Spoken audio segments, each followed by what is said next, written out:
Bonjour Patrick Bléton, bienvenue. Vous êtes donc le président exécutif du groupe SOR, fournisseur mondial de services de gestion de l'eau. Quelques chiffres, 1,7 milliard d'euros de chiffre d'affaires net, 9 500 collectivités locales et clients industriels sous contrat, 12 000 collaborateurs, 20 millions de consommateurs dans le monde. Et vous voulez devenir le champion de la transition hydrique. Ça veut dire quoi, la transition hydrique ? Si vous voulez, quand on regarde les grands chiffres aujourd'hui dans le monde, on voit que 70% de l'eau sont consommés par l'agriculture, 20% par l'industrie et 10% je dirais, par le domaine de nous-mêmes, le domestique. Ouais. Et il était important pour nous d'avoir un axe, notamment pour accompagner je dirais, notre raison d'être, de s'orienter sur la préservation de la ressource, la défense de la ressource. Un axe que nous avons pris il y a 3 ans dans notre plan stratégique et qui nous amène à travailler sur des solutions à la fois innovantes, technologies digitales, d'accompagnement, d'éducation, aussi dans les collectivités, pour protéger cette ressource qui nous manque et qui va nous manquer. Oui, on reprendra effectivement cette raison d'être et puis cette volonté d'accompagner des modèles plus durables, plus résilients. Je reviendrai sur ces adjectifs, mais on a vécu là une canicule très précoce dans l'année, avant même officiellement l'été. Il faut tout simplement s'habituer à ça, malheureusement, s'habituer à donc économiser l'eau.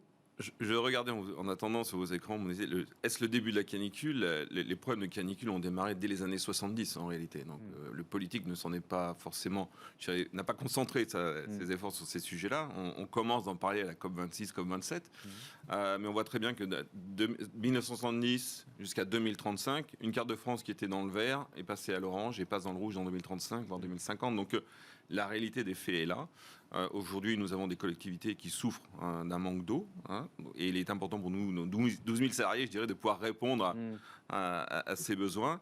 Et il est important aussi que nous changions nos comportements, peut-être. Ouais. Quand on parle de stress hydrique, ça veut dire quoi à la dimension d'une collectivité, justement ? Les choses peuvent être assez simples, je dirais, et assez abruptes. C'est-à-dire qu'on ouvre son robinet, nous n'avons plus d'eau au robinet. On peut en arriver là ? On peut en arriver là. Ouais. Il est arrivé l'année dernière que des collectivités soient alimentées, je dirais, avec des... Par camions-citernes. Camions-citernes, bouteilles et autres, pour subvenir pendant 1 semaine, 2 semaines, je dirais, un manque d'eau réel. Et donc, il y a effectivement cette raison d'être que vous venez de définir. On a bien compris qu'on était dans un plan stratégique assez global. On est dans le cadre de la loi Pacte, évidemment. Je voudrais juste que vous nous racontiez un peu le processus de définition de la raison d'être, parce que c'est toujours intéressant. C'est un peu un moment de pause dans une entreprise. Comment vous l'avez conçu, vécu ? Si vous voulez, j'ai rejoint le groupe SOR donc, il y a 3 ans. Ouais. Et je trouvais ce domaine passionnant, le domaine de l'eau passionnant. Et en rencontrant des jeunes, je veux dire des jeunes entrants dans l'entreprise, tout le monde me parlait d'environnement, social, la place de la femme dans l'entreprise, tout un tas de sujets qui est autre que des sujets financiers ou autre que des sujets business. Et je me suis dit comment embarquer 12 000 salariés sur un véritable projet qui leur parle. Et je crois que la raison d'être, ce travail fait sur la raison d'être, où on a, je dirais, ça a été une sorte de bottom-up, comme on dit en anglais. Donc toutes les forces ont été embarquées dans ce projet-là. Nous a permis d'avancer et de transformer l'entreprise avec, je dirais, des valeurs. Je crois que la notion de valeur est importante pour pouvoir avancer et transformer un modèle et participer quelque part à un mouvement social aussi, si vous voulez, sur le sujet. Alors on va la découvrir, militer pour que tous les acteurs accordent à l'eau la valeur qu'elle mérite. Ils sont là les mots importants, la valeur qu'elle mérite. Au-delà de notre métier d'origine, gérer l'eau de façon responsable en qualité et quantité suffisante, nous engageons à agir et convaincre afin qu'ensemble nous investissions pour économiser l'eau et inventions de nouveaux modèles pour préserver la ressource la plus précieuse de la planète. Il y a beaucoup d'infos et c'est intéressant. Accorder à l'eau la valeur qu'elle mérite. Est-ce que ça veut dire qu'on ne connaît pas le prix de l'eau aujourd'hui, d'une certaine façon ? Mais même nous, consommateurs. Moi, je suis incapable de vous dire combien me coûte l'eau que je consomme au robinet tous les jours. Je crois que vous donnez la réponse vous-même. Ouais. Je veux dire, aujourd'hui, le véritable sujet est un sujet, mais je pense qu'on a besoin de repartir peut-être du domaine éducatif. Ouais. Est-ce que nos enfants ont été éduqués sur l'eau, le grand cycle de l'eau ? Est-ce que nous, au quotidien, nous mesurons notre consommation ? L'eau, aujourd'hui en France, n'est pas chère, si nous comparons à certains autres pays. Et je crois que la dépense qui est nécessaire pour alimenter, préserver, n'est pas prise en compte. Donc ça, c'est un sujet, je pense, sur lequel on doit revenir. En ce qui concerne SOR aujourd'hui, pour donner, je dirais, un élan important, on a associé, je dirais, nos résultats financiers à ce qu'on appelle des green bonds, sur lesquels notre refinancement de dette est lié à je dirais des métriques et des KPIs sur l'économie d'eau, je dirais la place de la femme d'entreprise, le zéro carbone sur nos usines. Donc on a voulu commencer par le financier pour être sûr que l'entreprise allait dans le même sens. Et les collaborateurs accompagnent ce mouvement-là. Ouais. Alors, on parle de modèles plus durables et plus résilients, et c'est intéressant parce que ça passe aussi par des solutions techniques, par de l'innovation. Vous avez signé un partenariat avec Aquacet, c'est une société d'ingénierie qui est spécialisée dans l'efficacité hydrique. Alors là aussi, de quoi on parle et puis peut-être quelles économies ça permet de faire ou quelles pertes d'eau ça ne permet de ne pas faire, si j'ai bien compris. Je pense que le point là, c'est la perte d'eau. On sait qu'aujourd'hui, on a besoin d'un investissement important en France sur les réseaux, mais on a besoin aussi d'accompagner, je dirais, des collectivités sur la gestion de l'eau jusqu'à l'utilisateur final. Et on s'aperçoit notamment sur des immeubles collectifs qu'il y a des pertes d'eau assez conséquentes. Je ne vais pas aller jusqu'au robinet qui fuit, mais on peut aller jusque-là aujourd'hui pour aider, je dirais, des gens à s'inscrire dans un modèle de protection et de correction de leurs dépenses et de leur consommation. Donc c'est quoi? C'est une détection plus fine des fuites, tout simplement? J'emploie des termes basiques, mais c'est un peu l'idée. Vous avez différentes solutions. Donc vous avez des solutions technologiques. On a énormément investi dans le digital chez SOR, parce que c'était un axe aussi. La technologie amène quand même beaucoup de choses sur la protection de la ressource.